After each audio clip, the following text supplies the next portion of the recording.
Hello, hello, and welcome. Welcome on into the Swear Word. I'm your host, Brandon Swear, and hey, this is a podcast for the Chilihead community, by the Chilihead community. Regardless of your spice tolerance, this is the place for you. Up tonight, we have an amazing guest ready to go. One product on Hot or Not. Let's go ahead and jump on over to episode 115.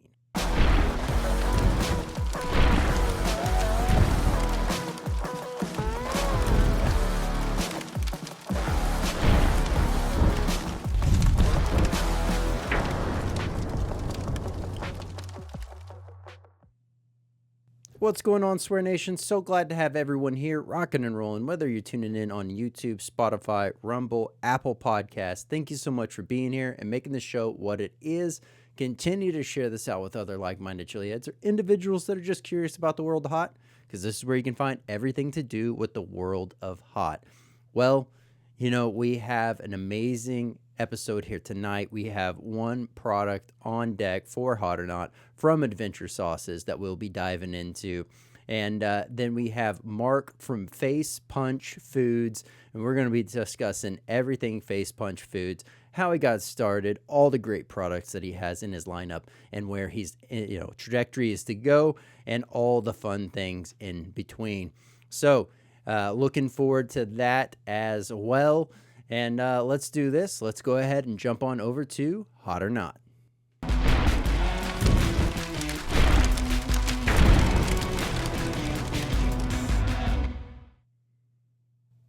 Hey, welcome on into Hot or Not.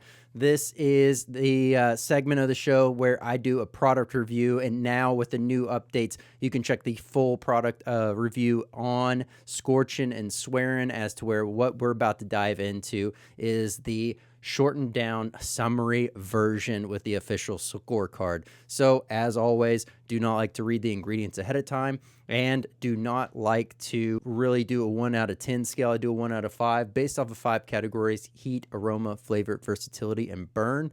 But up tonight we have Adventure Sauces. This is the Bayou Adventure. You can see here, great overall visual pop on the labeling.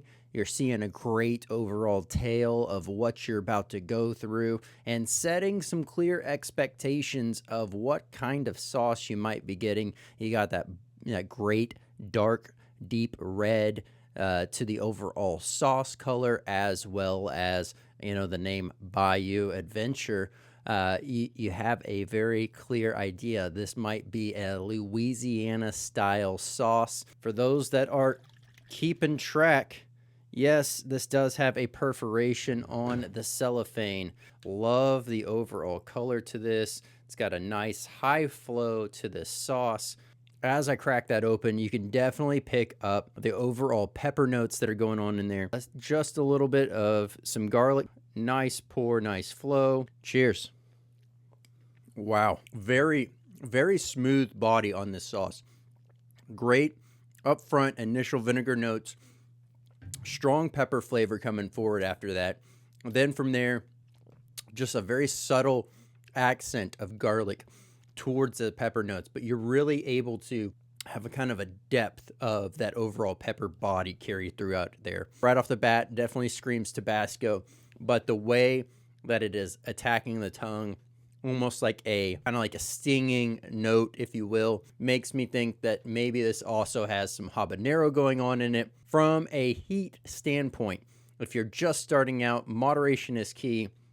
You're going to be able to use this sauce. You're going to be able to like it, love it, and continue to use it. Currently use a Louisiana-style sauce. This is going to be its bigger, meaner, older brother, if you will.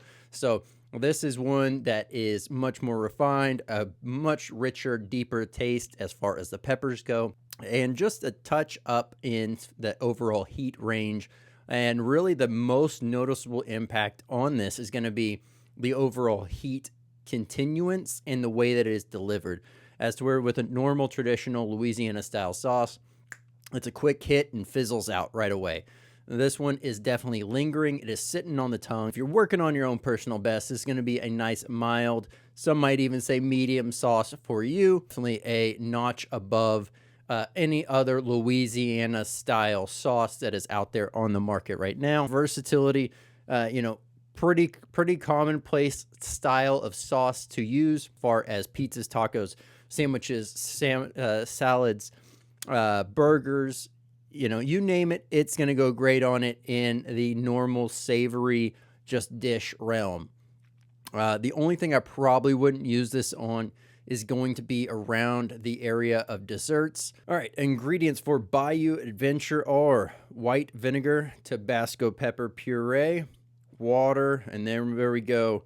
That's where I can still feel that overall like stinging is coming from the red habanero pepper puree. And then you have garlic powder, xanthan gum, heat coming in at a 3, aroma of a 4, flavor of a 3.89, versatility of a 4, burn of a 3.4 for a total swear word rating of 3.66. There we go. Another amazing sauce. This, once again, Bayou Adventure from Adventure Sauces. And if you are looking to pick up this sauce, I will have the direct link down below, as well as a link to the main site so you can check out the full lineup of amazing products from Adventure's Sauces. So let's do this. Let's go ahead and jump on over to the interview.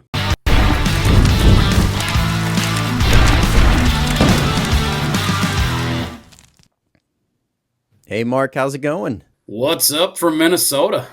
And I'm glad to have you here. We've been discussing this for a good bit and finally having this come together full circle now. And really excited to learn about Facepunch Foods and everything you have going on, and a little bit more about who's Mark and what makes you kind of tick. So, one thing I always like to start out with is what got you into the world of hot, and what was that catapulting moment that you said, hey, I'm going to go make my own spicy products? That is such a good question. And I actually was thinking about it over this last year, especially. And my first introduction to hot was when I was 6 years old. And we were hosting a student here in Minnesota that was going to a local university. And she was from India. And she made the hot chicken curry. And I ate it. It blew my mind, as in like literally blew my mind, but I kept eating it and eating it and eating it. And I was like, oh, hot is okay. And I really never really thought about that until this past year. Moving forward, when I moved back up to Minnesota in 2001, I lived with an uncle of mine, and we did canning and pickling and hot sauce making too. So, and his brother, another uncle of mine, same thing. He was making hot sauces, so kind of learned how to make the baseline, and then jumped into it full blast on that, just as a hobby and a gift giving way. But by 2017, I decided to go all in, and launched actually on June 15th. So I'll be 8 years old on the 15th. Very nice. Just right around the corner here, and looking forward to, congratulating and cheering you on for that. Obviously, we can get ahead of that right now and say that, but it's something about celebrating that actual day as well that really is impactful in that regard. But yeah, no, that's super cool, and to be able to have that kind of tie and education base kind of coming from family, and really being able to, you had different areas of seeing inspiration and kind of their own personality being poured out into things. I guess the main thing that stands out to me is, as they're making these products, these hot sauces, we'll kind of focus on that just briefly on the hot sauce aspect. Were they doing stuff that was just more what you would consider everyday kind of use aspect, or were they kind of getting out there and a little bit more creative with the ingredient choices? For sure, it was first and foremost was an everyday user, and the process was very safe for not knowing how to absolutely like properly process. So I learned early on that too. But they would use like my uncle Tim would use like super chilies that he grew in his backyard. Still to this day does that. Jalapenos, he's been doing a lot of smoked jalapeno sauce, in over the last 15 years at least.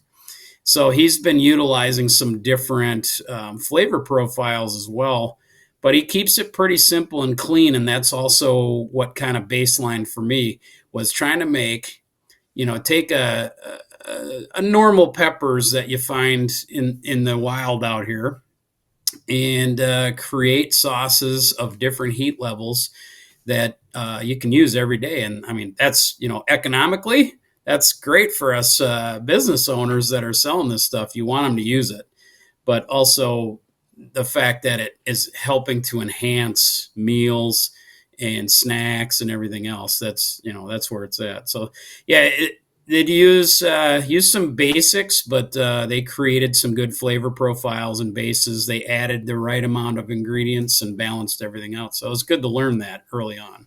Nice. Yeah, and to be able to pick up on the different pairings and how these different ingredients work together, definitely at that young age is going to be, I would imagine, very pivotal as you continue to expand and grow and use different ingredients and find new ways to make them really sing.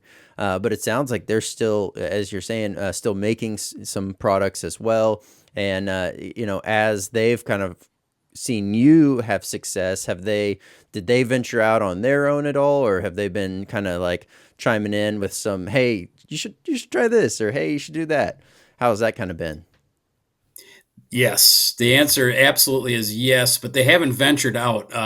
There was a bit of not dissuasion, but more like, hey, make sure you're making the right steps towards doing this as a business because it's going to take a lot of time and a lot of money, and margins are razor thin in some regards. So, cautiously optimistic for me. And over the years, they've been very, both my Uncle Chris and my Uncle Tim specifically, that got me in the mix with this. They've been very, very supportive and encouraging. They have been like, hey, watch your step here, or, try to make sure you're not going over the line with anything that's actually on your label, like written down or anything like that. Keep it just, copacetic across the board. No one gets hurt. Yep. Yep. But yeah, they've been helpful. Definitely supportive in the background. They have both said, "Hey, try that out a little bit. Maybe you could do this." And it has helped too on their early days, specifically like mapping out recipes and just trying to dial in some flavor profiles. Yeah. And something that also, it sounds like you were able to experience and kind of live this through is being able to start with a mindset and a frame of knowing who your customer is and how your customer is going to be using your products, etc. When going through that step in 2017, were you initially aiming to target the Minnesota market, or did you have the idea of a global, wider scale, whether it be country level or global level? How did that initial frame set in?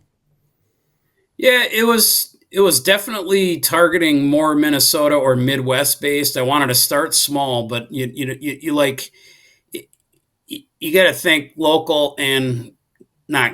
I want to say globally the saying would go, but like thinking nationally too was definitely in my mindset. I wanted to be able to have everything set up where I could start shipping out right away.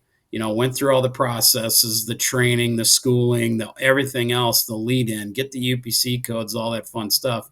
So I had all that set up and ready to rock and roll too in the early days. So I definitely was going locally because you got to grow grassroots, but I expanded out across the nation pretty quickly over the first probably year and a half. I was shipping to a lot of different states and multiple times too. The repeat offenders is what I like to call them. So yeah, it definitely helped. Yep. Yeah, and it's got to be fun and exciting. Definitely, starting up getting going, obviously your first target market's going to be kind of like the farmers markets and anything in close proximity, friends of family members, etc. But that first out of state sale had to be like just one of those shock moments, right? Just definitely melting the heart, but also like just wow, this is happening because like yeah, the friends and family, it's a great support system. It's a great way to get going. It's a good way to have an initial trial ground, but it's not until you have that disassociated from this friends and family group feedback and buy-in that it really, is that capturing moment that you're like, this is it. I'm on to something here. And it's got to be, that had to be a lot of fun. What was that first state? Do you know? Do you remember? Oh gosh, I would probably say it was just down, Illinois or Ohio or something like that. I have connections down there, but I know that it was someone I didn't know. Yep. It was someone that I reached on social media with all the postings that I was doing. I was hammering it hardcore and just, I mean, really grainy, gritty stuff. And still to this day, it's still kind of grainy and gritty. I'm not a professional, but it was still Midwest based. I'd have to go back. It's been such a while. I wanted to go and just map out where all the orders were coming from, but there's a lot of them. Yeah. There's been a hefty amount over the years that have gone out, and it was super exciting. It definitely fed the furnace to kind of keep this thing rolling. In the early stages of everything, it was exciting, and every order was exciting, and to be able to connect with yet another state or city or whatever every time. It's still exciting today too, because I see some new ones that pop up and just out of the blue too. So it's it's still fun. It's still exciting. I still love doing it, and I don't know. We'll just keep plugging away until I run out of money or I sell it. Hey, yeah, that's the good thing is that you still have that passion, you still have that drive and the excitement behind it all because the second that starts to flip and it's just strictly you're punching in, if you will, for the day just to be able to get through. That's whenever you start to lose the overall care and love and soul behind what you're doing, and it's not fun anymore. But yeah, to be True. able to still have that and be rock and rolling with it's got to be a good time, definitely. And as something you had just mentioned, the idea of staying committed with putting out something, maybe it's not, you don't always have to be doing, 5 different posts a day and all these other things, Yeah. right? But just being able to stay active, getting something out there, because there's so many that just are, I don't know the best word to put here, but more or less hindered by the idea of it. It seems like a very daunting task to be able to just roll out something, and a lot just don't do it. And so I commend you for being able to stick with all the processing, the shipping, the order, and then also on top of that, keeping up with the marketing aspect, because that's a very easy and very common way these days to be able to Yeah. reach people is through social media, because everyone's on their phone one way or Yep. another. They're on their phone. So just a simple, hey, here's the product, nice shot of the label, etc., and a little bit of eye-catching something or other, whether that be visuals or words on the screen. It does end up going a long way in the long run. So For sure. yeah. I'm a Gary V follower, Uh-huh. and that's what kind of really made me jump off back in 17 as well, because I really started following him. I actually got to meet him when he was up here for the Super Bowl in 2017. Oh, He had one of nice. those meetups and stuff, so that was cool. I know that I can't keep up with the deck that he sent out on, taking one, piece of whatever video or whatever, chopping it up 60 different ways type of thing. Yeah, I'm not that type of guy. But consistency, even just making sure I'm posting a few times a week. I know he wants a few times a day, you Yep. know, for really busting through the algorithms and stuff. But I would recommend people follow him for one, and follow Facepunch Foods, of course, too. But that's what has really just kept resonating in my head too, is just stay consistent on the post. And I've seen where I haven't been consistent, and I've seen a drop off on the website traffic, on the orders. And then as I go, oh shoot, I jump back in, I start posting on a normal, boop, boop, boop, boop, boop, boop. Here comes Yep. the orders again. And it just recently was the same thing, because I was pretty buried with some transition, just in personal life and stuff, with job that went away, and I went completely fully all in on this program with Facepunch Foods. And yeah, as soon as I allotted time and spent the downtime sitting on the couch in the evenings, I just started plugging in and scheduling up posts and just smattering the whole week's worth, and it's been helpful. So Yeah.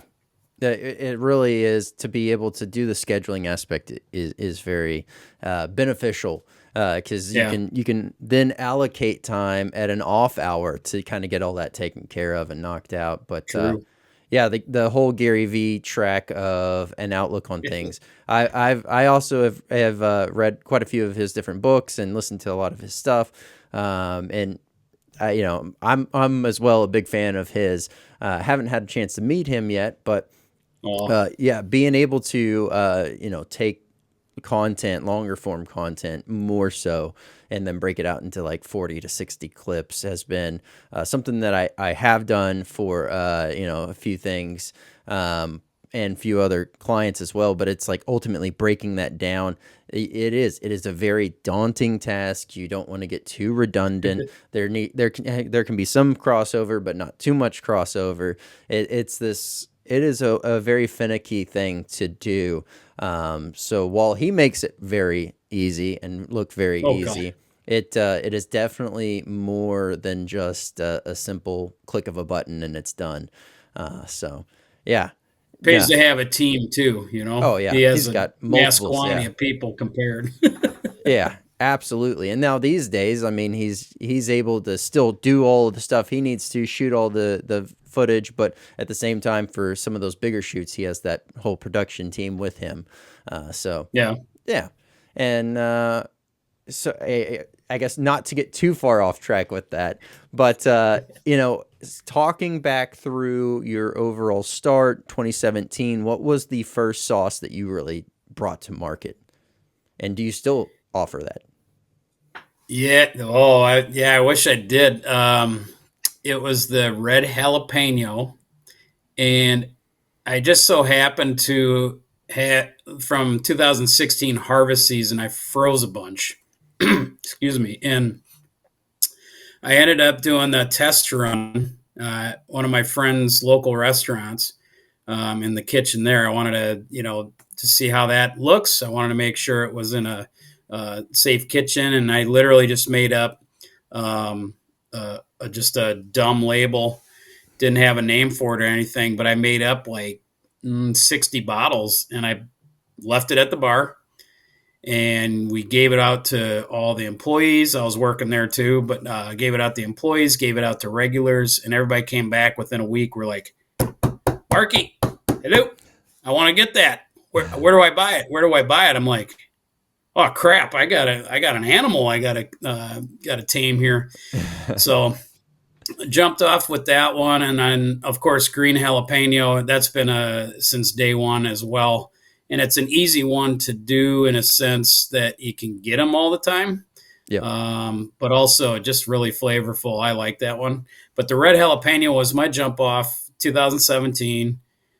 Green was with that, so I just had that.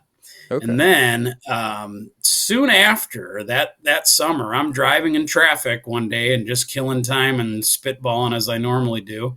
And I go, there's pepper out there. There's specific pepper out there that's not being utilized.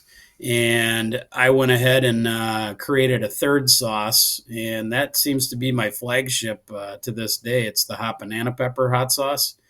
So that one's taken off pretty good. So, but having that red jalapeno jump off, everybody loved the flavor profile. So that really gave me a good baseline for all the rest of the sauces that I make too. Yep.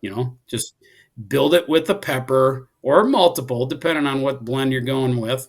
But having the baseline to work with, I can consistently make all the sauces and then, add this in here, boom, add that in there, writing it down, of course, Yep. and creating some deliciousness. So, yeah, Yeah. that 2017 was a heck of a jump off. It was an eye opener right away too. It was like within a week, it's like, okay, we got to go. So that Yep. was probably, I want to say probably February, March timeframe, and by June I was like, all right, we're in, we're off. So, which by the way, that timeline to launch Facepunch Foods, weeks prior to that, I got married. My Okay. first marriage, my wife's second. A week, literally 7 days later, I turned 40. And then a couple weeks later, I launched Facepunch Foods. So I had a really crazy span of a month right there with some serious life changing stuff. Yeah. Other than turning 40, that's just like, well, whatever, Yeah, at the end of the day, age is more the number and less on how you feel and your outlook on life. Yeah. But yeah, I mean, that it sounds, even as you just explained that, all that series of events and staying committed through it all, that is very textbook, Gary V type of stuff right there. You're never too old to start doing Amen. anything. Just start it today. Da, da, da, that whole spiel that he does. Yep. And it's just like it's perfect testament right there.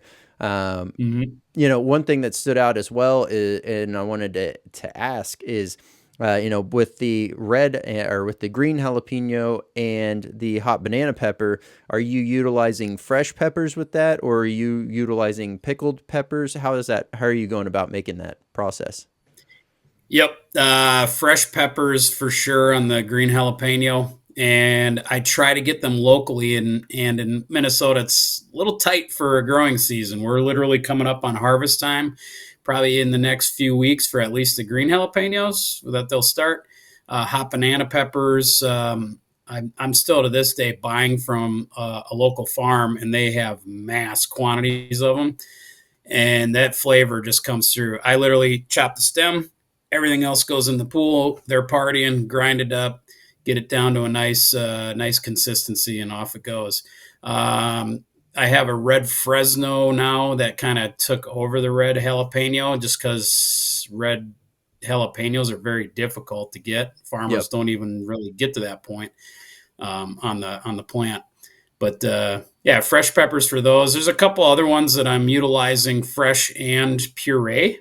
Okay. Um, and the purees have really helped me kind of just get to that next level of production size. Yep. So that's been helpful. But yeah, you're getting fresh peppers on those two, and that hot banana pepper specifically is just, it's a banger. It's not over the top hot. It's just tangy, delicious, good, and having the fresh pepper aspect in there.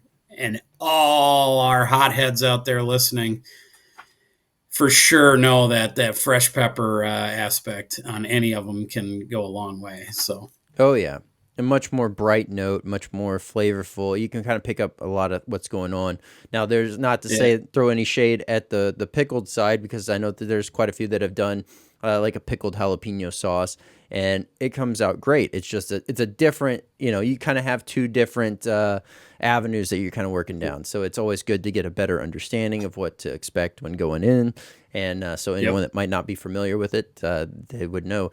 And plus, pickled pickle hot peppers or banana peppers in general have kind of a much more different flavor profile than say fresh. Fresh has a much more bright, earthy kind of note, as to where with pickled it really gets the earthy kind of really subsides quite a bit, but you're left with a much more kind of a sour note almost, yeah, and it's just it awakens in a different way. And honestly, the hot banana pepper sauces that I've had have always been phenomenal for sandwiches and burgers, and like an immediate easy go-to whenever making a sandwich and you're like, what am I gonna eat? Yeah, a hot banana pepper sauce, let me get that. And it's just yep. it pairs so great. Well, with the hot banana pepper sauce, I entered it down at Zest Fest Dallas a couple years in a row, and I got a third place the first time I entered, and then a first place Golden Chili Award as a salad dressing for Oh, that one. nice. So again, all the hotheads out there, remember you can utilize literally anything on everything, and that's what we do. Yep. I get high on my own supply. I'm using my stuff, but I'm using other people's sauces too, and I've experimented in different ways. And that's one thing that I did with the hot banana pepper sauce was I started putting it on salads. I was like, man, these things are boring.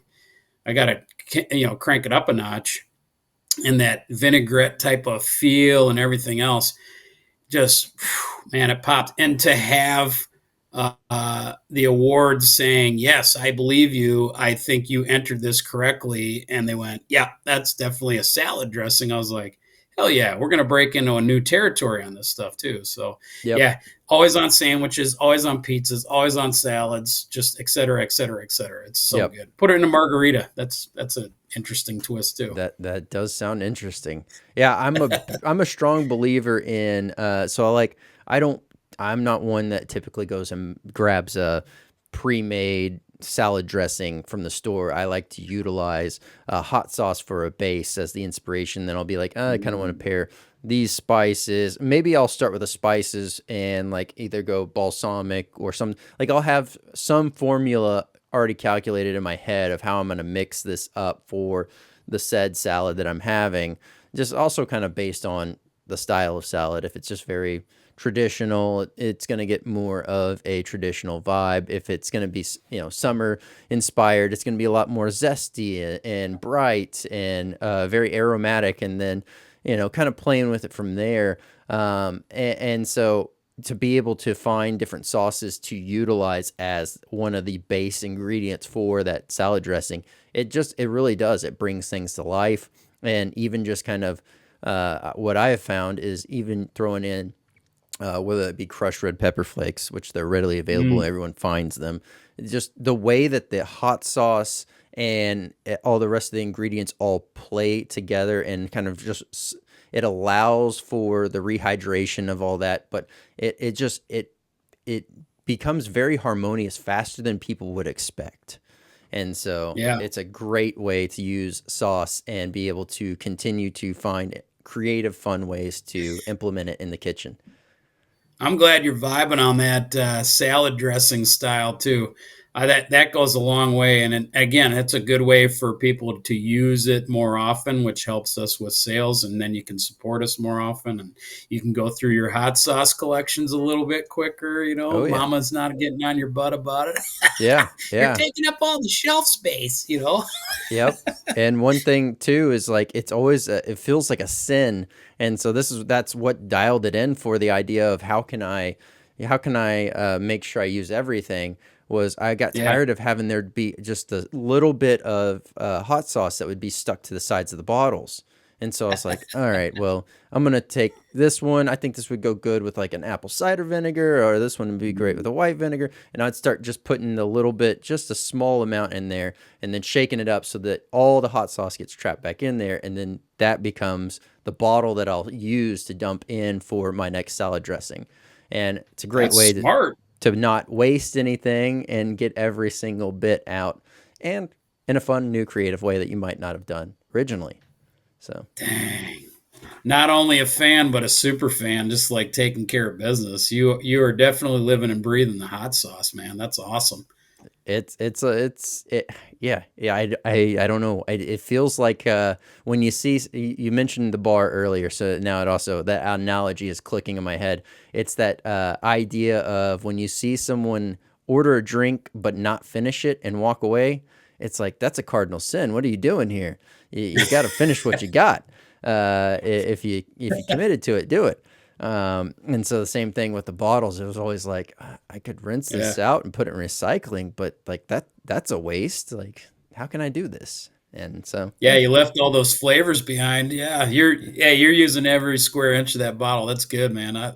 We as makers appreciate you.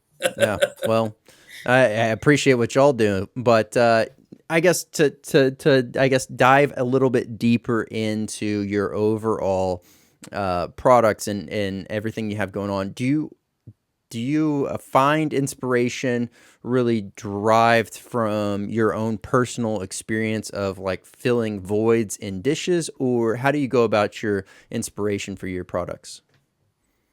Definitely that it's always about amping up what is presented on a plate. I'm all about flavors, and it can be three different flavors, like the potatoes, the broccoli, and the meat, or whatever I'm putting together on the grill. I've gotten some complaints too from the fam here, but like, oh, you don't have to season everything. I'm like, yeah, you do.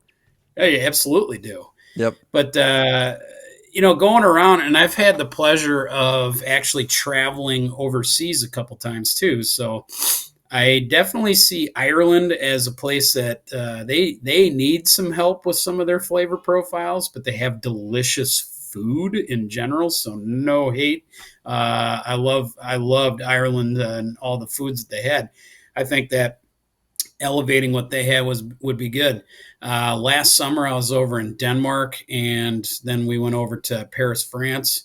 But Copenhagen is phenomenal food area. Just like that is a great place to go. Didn't get to go over to was it Noma or whatever that world famous one is over there, but we were eating herring. We were eating just really anything like just fresh, just in general. So it would have been nice as an enhancer because they don't have the heat levels there, but they have the flavors down. France was just banging, so that was phenomenal food in its own right and delicious, but not spicy again. So like if you're bring an extra bottle if you can wherever you go and help enhance it. Inspirations, yes. Enhancing flavors just in general for sure.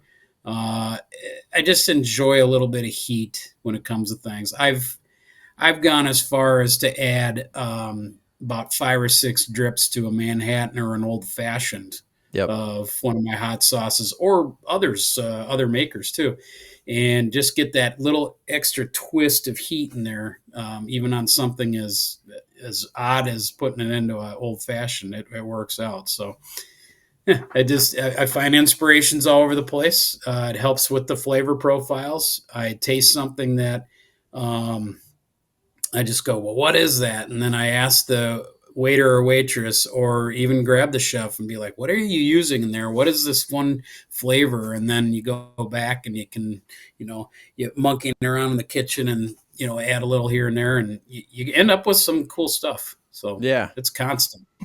Yeah, no, definitely, and it's always fun to be able to have those derived inspirations and watch it kind of come together. And as you're saying, to find an ingredient that catches your eye and speaks to you, and then finding a fun way to kind of work it in and see how it can fit with your sauce.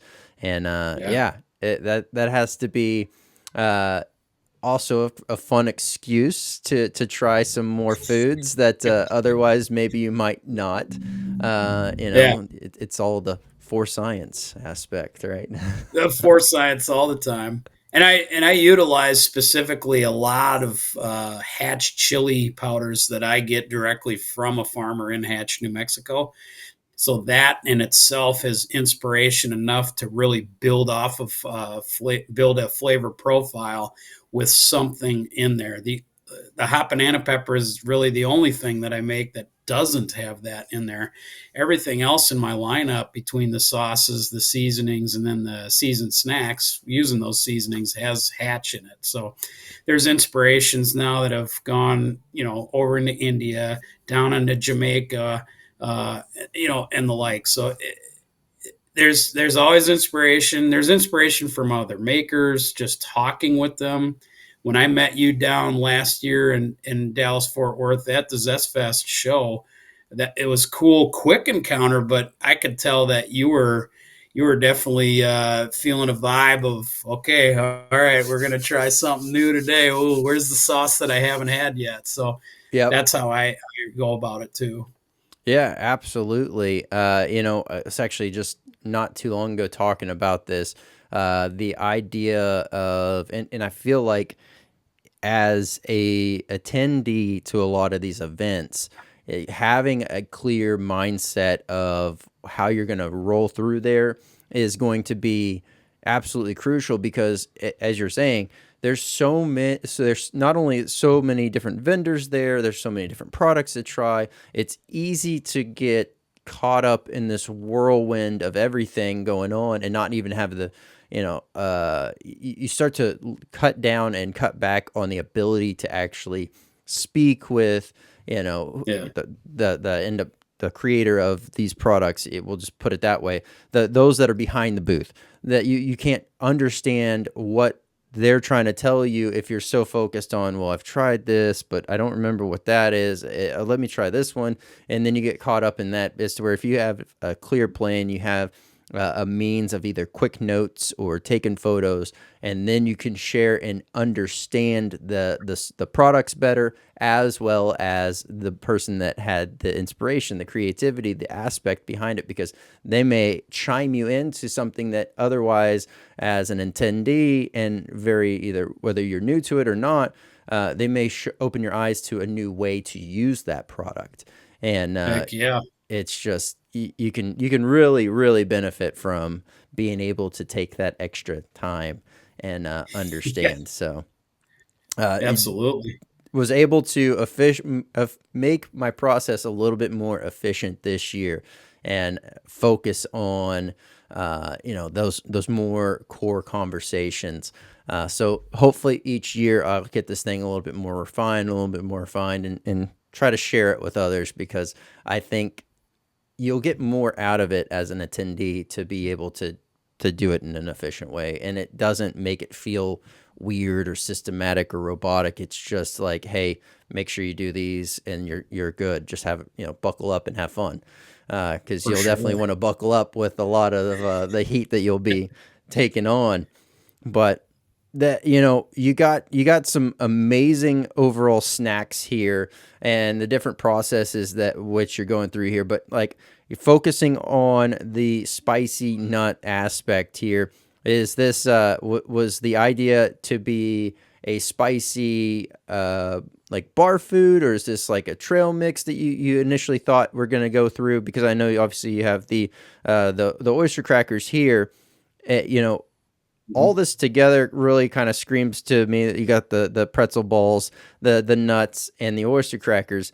It's just like a perfect recipe for a spicy trail mix for anyone that's going on car ride, camping trip, etc. For Um, sure.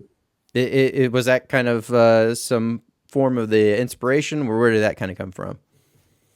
Actually, it was trying to push the seasonings and getting people to try the seasonings. So I was making like a Chex Mix, or I started making the peanuts, or utilizing, get a bag of pretzels and mix them up and try to get the seasoning on there. And I'm like, well, what the hell am I doing? I should be selling these too, because it's tasty and people like snacks, and grab and go is really good. Yep. So, and then utilizing my own seasonings on these, it just, it ties it together. Yep. People can then go, oh, I'll buy that seasoning because I've just tasted that and that's really good. Or they'll come back the next time and I see them and they'll like buy the seasoning. They're hot sauce fans right off the bat, and then they're like, "Oh, you got seasonings and snacks too? Oh, okay." And they're all like, it captures those that maybe aren't hot sauce fans, but they like seasonings, barbecue, grilling, that sort of thing. And then the snackers, everybody likes a good snack. Oyster crackers is like a little cult following, for instance, but I use that as a crouton on the salad. So you put the Yep. hot banana pepper sauce and then add some croutons for some crunch, and you're good to go. So, yeah, that was long and short, though, is like I was using the snacks as a vessel for people to try the seasonings. Well, I was I still do farmers markets and stuff to this day, but um, that was just it morphed into doing that. Now, since like the pretzel balls, for instance, I've been selling to a vendor at the Minnesota State Fair, which is one of the largest, if not largest, state fairs in the country. and he sells them at all the concerts that are there in the bandstand concession stand. Oh, nice. And more recently, the oyster crackers and the pretzel balls landed on the local Fresh Time Markets shelves here in Minnesota. So that was a really cool, again, one of those milestone moments where you're like, cool, I'm on the like major grocer shelf with that, and it's the snacks that got on there. So I know that the flavors are there. I know my flavors across the board between the sauces and the seasonings and going on those snacks is definitely popping. So Yeah, definitely see that. They look amazing here, and as well as we've talked about, and I wanted to bring up before getting too far into the conversation. We've talked quite a bit about the more entry friendly as well hot sauces mm, and overall spicy products, but you do have some. You have a limited sauce that you run that is your Harvest Inferno. Now, you also have. I just saw it here. Oh yeah, Project X. So are yeah, those going to be both of your more wild sauces per se, or is yes. there any others that you should be keeping an eye out for those that are, the heat seekers as a whole? Yeah, the Heat Seekers, the Project X has been good. And actually, going all the way back to the start of everything, Project X was what I named it on that label because I didn't have a name yet. And then I morphed that into Project X Reaper Edition, and it was kind of like a here today, gone tomorrow thing, and now it's mainstay. So I just kept the name too because a lot of people are after it. It's cool sounding. Reaper Edition is cool. It's a habanero heavy sauce. It has a blend of Thai and hot banana to kind of bridge it, and then a Reaper finish. Had more of an exact count finish on there to just really kind of amp it up, give you a little like jab jab. Yep. But the heat there on my scale, I'd say it's a 4 out of 5 that I put on the label. And then Harvest Inferno has definitely moved from a limited to a mainstay. It is really starting to build some serious sales, and it's hot, but it's not going to kill you. But it's hot. It comes in and try it, and I get the real hardcore people going, oh yeah, that's not bad, and then they'll come back and they're like, that's still back on my back fat of my tongue back there, man. That's really good. I'll take two. I'll take seven. I'll take and they add that to their mix, so they'll circle back and go, man, that is still resonating. It's really warm, but the flavors are just banging. It just give you that uppercut. Yep. And uh, those are the two that are really going to bring the heat, make you sweat, but not kill you. Um, and the heat seekers are going to enjoy it, and I think it will make it to the point of an everyday user type of scenario, even as hot as the Harvest Inferno is, because that one is a blend of Ghost, so red Ghost, red Scorpion, and red Carolina Reaper peppers, and we're talking pounds and pounds and pounds and pounds worth of that. So it'll hit you. It'll Oh yeah. hit you. But I balanced it out on the back end and tweaked that recipe. Shoot, probably took me about 7 iterations to finally land to where it's at right now. So Okay, I like that. And yeah. I guess one thing that's often brought up as well is to gain a better understanding of like what is your personal preferred everyday kind of heat level, whether that be one of your sauces or a specific pepper range that you kind of feel pretty comfortable around. I like to get all the way up into the Project X category, depending on my mood for that day or the meal that I got or whatever.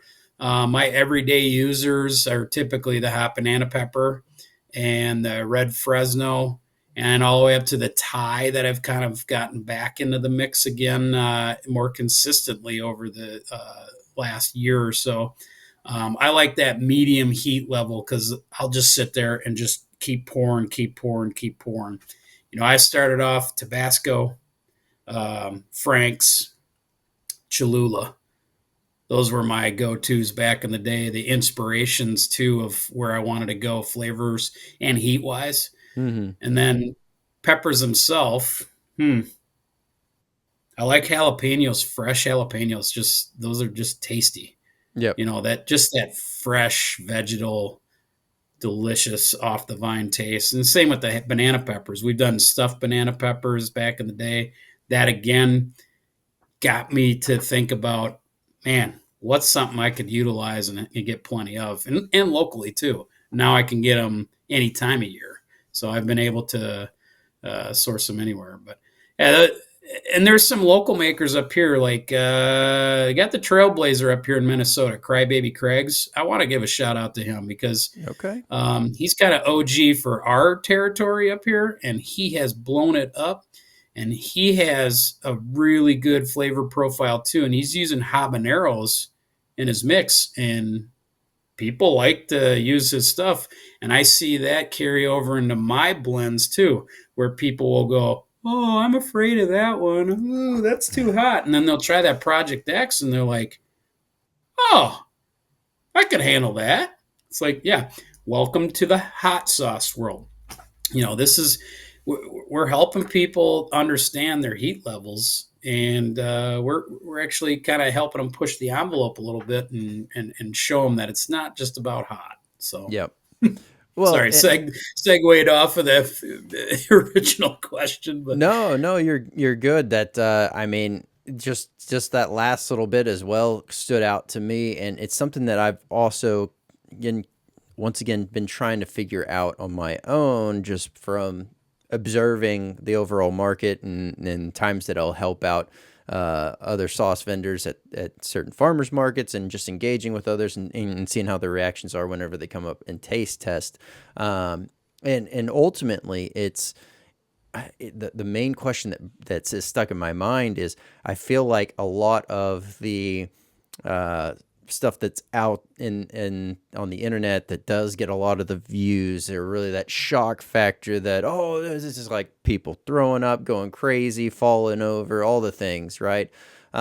Which is great. It's entertaining, but at the same time, it brings into question how many, quote unquote, innocent bystanders are watching this that may have been curious about trying something spicy, but then they see someone's reaction like that, and they're like, yeah, I don't know, that might just be too hot for me. And then basically they just mentally check it off the list as something that they don't want to do anymore.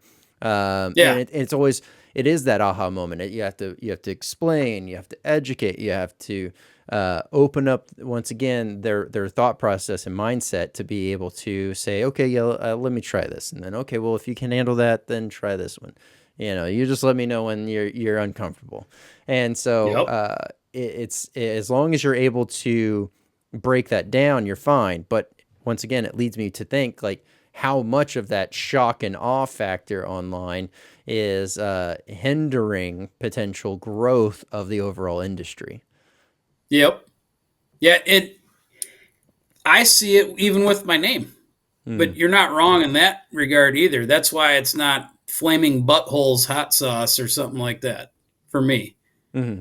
I keep it simple. Green jalapeno, hot banana pepper, red Fresno. The Project X is a offshoot. Harvest Inferno, my wife came up with that name because I wanted something that resonated nicely across the board to say, hey, this is hot. So the heat seekers can go, oh, Harvest Inferno. Let me read more about that. Look at the ingredients. Boop, boop, boop. Oh, perfect. Yep, I'm into that. Put it in the cart. I see that with my name, though, sometimes. Again, at the local farmers markets and different markets that I do around the Minneapolis-St. Paul area. Oh, Facepunch Foods, that's too hot. I'm like, have you even heard of me before? Like, what? I know that you want to hear yourself talk a little bit on that one, or you're just trying to make a joke or something. But I roped them in, or roped them in for you Texans down there, but reeled them in up here for Minnesota. I've reeled them in and said, no, come try it out. And they're like, oh, okay. I don't get everybody, but I've had some people come up after that and go, oh, okay, yeah, this is not as bad as your name sounds. I'm like, my name isn't even that bad. It's a face punch of flavors. Like I gotta retag that on the bottom of the tablecloth. Yeah. Yes, the connotations out there though, yeah, like the flaming buttholes or the ass on fires or whatever. It's fun, but it's such a small segment. Try to, for any makers out there or new ones that are coming up, like be mindful of that too, because my whole reasoning behind naming is not only to invite people in and give them a clear idea of what the heck they're looking at and what they're going to try, but it also gives me the ability to market it on a broader stroke, a mainstream, if you will. Face Punch Foods is not over the top. It's not a terrible connotation of any kind where people are going to think negatively, or at least most people won't. And it goes along with the same with the naming of the sauces and actually how you make your hot sauce too. That the other aspect of your question. Yep. Don't just make it hot to make it hot. Make it flavorful and enjoyable and keep you coming back. Yep. Absolutely. Very well said there. The way that it just like it breaks down in yes, I love the definite extreme side of things and what goes on. It's just like when you're talking new entries to the industry, it's a total different mind frame that has to really be adopted. And yeah, Yeah. you're doing it well. You have catering towards both ends of the spectrum on that, and that's an easy example right there that it is able to be done, and you can clearly define that and make it still enjoyable for anyone and everyone. So yeah. Yep. Well, we didn't have quite enough time for the full on game, but I do have some fire round type of questions that I Ooh. think we can jump on into. So we'll go ahead and jump into that now. So as you have got going, actually we'll start off with an easier one. So football or hockey? Football. Oh, okay. I'm Yeah. much more prone to hockey myself, even though in Texas. It's close, It's close. I love hockey just the same, but yeah, it's pretty close. Okay, all right. Well, this one's a little bit of a layup, but fermented or cooked sauce, what do you like better? Cooked. And then, as far as you've already kind of mentioned on this, you have your medium heats or your high heats when you're talking sauces. Which one do you prefer? Medium. Okay. All right.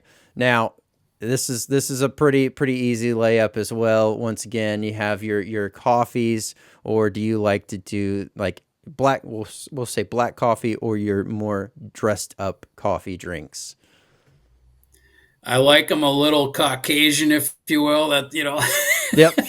Okay. Yeah, coffee for sure. Got to have a little scissor in there to get it sweet, and just enough to kind of tan it out. Okay. All right. Fair enough.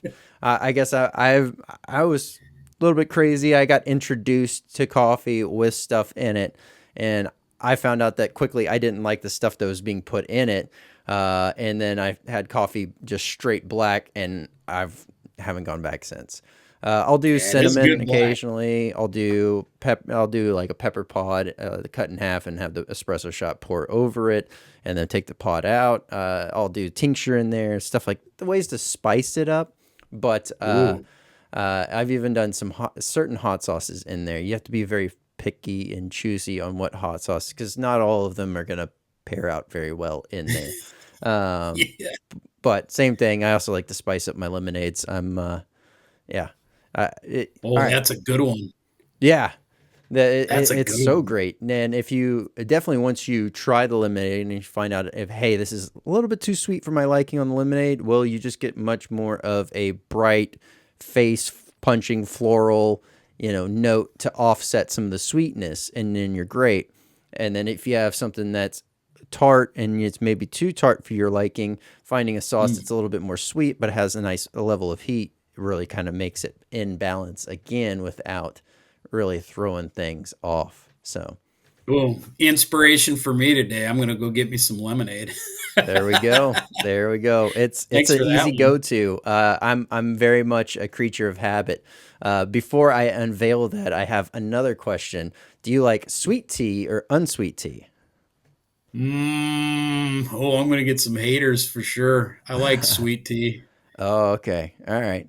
I I used to only drink sweet tea, and then roughly about maybe 2013, 2014. I know 2014 for sure, but maybe I cut that one off beforehand. But I think, yeah, 2013, 2014, we'll just call it that. I switched from Yeah. sweet tea to only unsweet tea. Now it's like anytime someone gives me sweet tea and I try it, the second I get that sip in, I'm like, oh, nope, nope, I have to put this back. Too much. And I'll slide it to the side. But yeah, I don't know why. I guess to tie back to what I was saying earlier, I'm a creature of habit.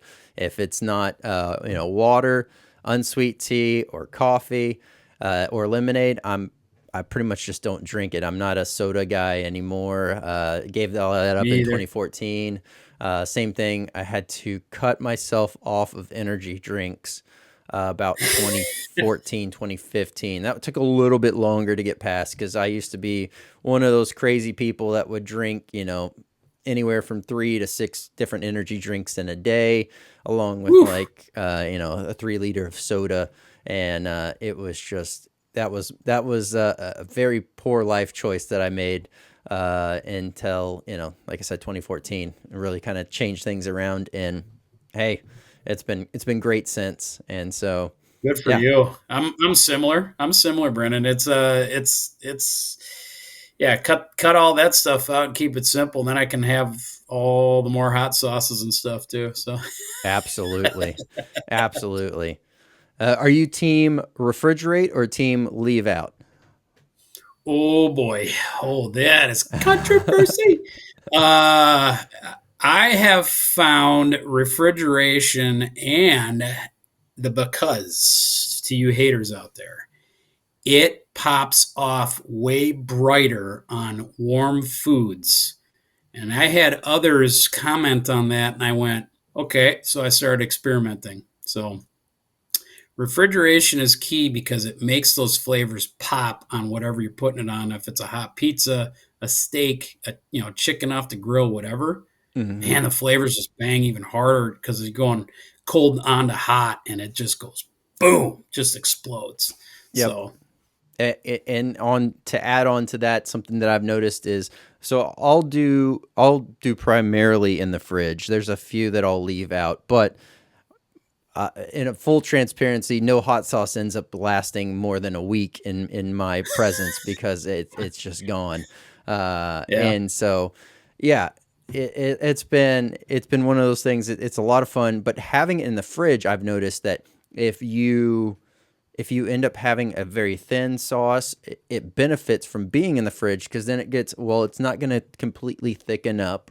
It has a yeah, little bit more of a resistance to want to flow. And then the second it does hit the hot food, as you're saying, it gets back to temperature and it just dissipates into your food better. As to where with it being hot, where it falls is where it falls. And it doesn't really oh spread yeah, out quite as efficiently as whenever it is slightly cool. yeah. So yeah, yeah, and the notes do kind of oftentimes make it themselves a little bit more pronounced and brighter at times. I've noticed through the refrigeration.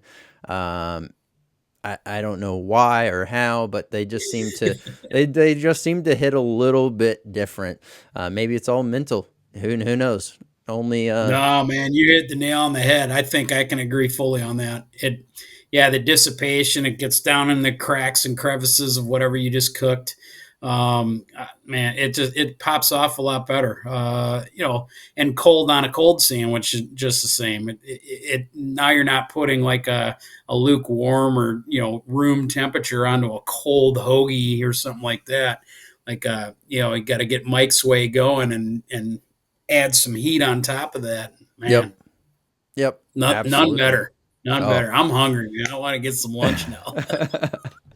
Well, there we go. What we'll do now is we'll jump on into the nugget of knowledge. This is something that you would pass on to someone else that might be facing a pitfall, struggle. Obviously, you've been doing this since 2017. You've had quite a few things that have happened throughout that process, good, bad, and different. Now is your chance to share with somebody else to help them kind of get out of that hole. Hmm. That is such a good question. Um, I think one point would be you're not going to please everyone. Just know that the ones that are trying you out or come back and see you again um, means a lot, and it means that you're doing the right things. You're making the sauce delicious, and just keep moving forward. You can't let the little nitpickers or haters that pop up periodically get you down. You kind of want to pray for those that are putting the hate out for you, and just say, "Hey, man, I hope your life's okay. I'm just here to try to help enhance your eating and your meals and stuff like that." So don't let it get you down, and don't let the bank account get you down either. The last couple of years of growth has had me in the negative 20s and $30,000 range at some point in time during the year, and we've climbed and clawed our way out of that to make it a positive year. Don't look at your bank account. Don't chase the money. Mm-hmm. Enjoy the ride. Enjoy the flavor wave. Enjoy the face punches of flavors. Very well said. Well, now here's your chance to put someone else on the hot seat. So, who would you like to nominate as a guest for the show? Oh man, I don't know if you've had Sam Sauce on. Yep. That would be a good one. I think you have though. Honestly, I think getting an OG like Crybaby Craig's would be a good idea if you haven't gotten him. I can get you his information. Okay. Yeah. He's another local. Okay. Yeah, I'm all for that. Sam has been on. He's been on. He was actually the very first guest for the podcast, as well as he's come on once, and we have another time lined up here soon to have him back on. So Cool. yeah, Sam's a great guy. But yes, Craig is not someone that I have had the chance to get to know, and so I greatly appreciate you for that nomination, Yeah. and look forward to finding a time to have him on. Yeah, he's a big player too. I think he could bring, and the guy is freaking insanely dynamic, fun, wild, just like he's there. I was containing myself a little bit, but I'm a bit of an idiot, so uh, I wanted to make sure that I was properly representing, but also talking through a real deal, because this is Yeah. real stuff. It is fun. The hot sauce world, it is a blast. I've connected with like wrestling companies and stuff like that in the recent year, and that's the fun aspect of things. But biz is biz too. It's a serious aspect, but I still have fun doing it. Yeah, I'll think of absolutely. some other ones for you too. By the way, there's Okay. some other locals that have been out for a bit, and maybe it would help them shine some light as well. I mean, we got Double Take, we got Hell Raising. There's some up and comers in the area that we all interact at some local hot sauce events that we do up here in the cities. And man, there's some good flavors coming out of Minnesota, don't you know? Yeah, there we go. Well, I look forward to having him on and really getting a better understanding and continue to share and shine the light on the whole entire community, as my main focus here is to continue to share with the world the community as a whole, so they know what they can find and where they can find it, and who kind of resonates best with them, and what products they have. So now's your Yeah. chance to let everyone know what you have going on, if there's anything, as well as where they can keep up with you. This is greatly beneficial for those that are just audio only listening. So there's your Okay. Well, I've got some hot sauce events that are coming up this summer. There's a local Lift Bridge Brewing Company that they've been doing a consistent two times a year for the last 2 years, full on hot sauce event. Signed up for a new one out in Chetek, Wisconsin. That's Chetek. Yeah, you gotta love that, Chetek, Wisconsin. That's a new one out there. Sauced and Fields event, and that's their second annual. I'd like to try to get up to a couple other events. There's one up in Duluth later on this summer that I'm still working out details. You got the North Hudson Pepper Fest in Hudson, Hudson, Wisconsin. Excuse me, doing that. I'm trying to put the ribbon and tie it up, little bow ski on for Illinois Hot Sauce Expo next month. Shout out Sam Sauce. He's going to be down there again.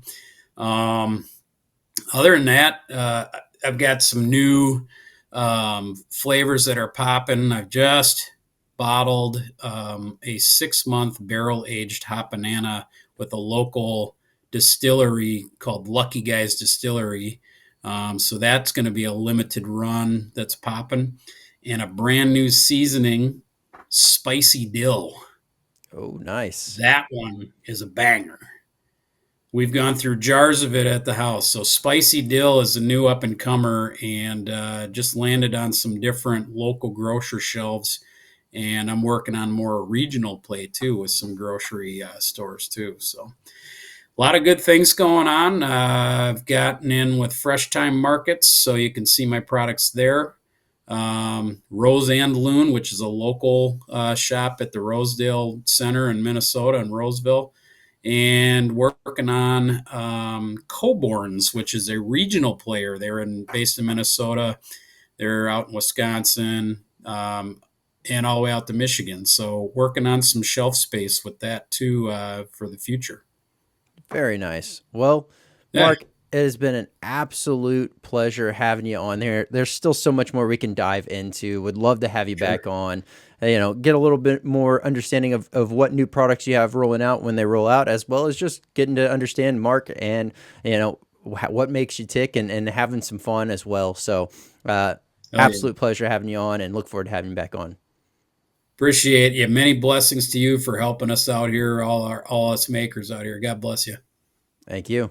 Mark, thanks so much for coming on. It was an absolute pleasure having you on the podcast here tonight. And if you want to keep up with Facepunch Foods, I will have the direct links down below, as well as a main link to the website so you can check out the full lineup of amazing products. And don't forget, new episodes drop every Tuesday and Thursday night at 8 p.m. Central. Also, want to give a quick shout out. If you enjoyed the products that were discussed here on Hot or Not, I will have the direct links for those down below, as well as a link to the main site so you can check out the full lineup there as well. Continue to share this out with other like-minded chili heads or individuals that are just curious about the world of hot, because this is where you can find everything to do with the world of hot. For the sponsors here, podvision.io. If you're looking to grow your brand, start your brand, you hit a bump in the road, you're trying to figure things out, highly recommend checking out podvision.io for all of those needs, as well as webdx.one. Maybe you have a site. Maybe you had a guy at one point and you've lost contact with them. Maybe it hasn't been updated in a while. It's not a great representation of you and your business. Highly recommend checking out webdx.one for all of those needs. And I'm Brandon Swear, and from everything from the world of hot, this has been The Swear Word.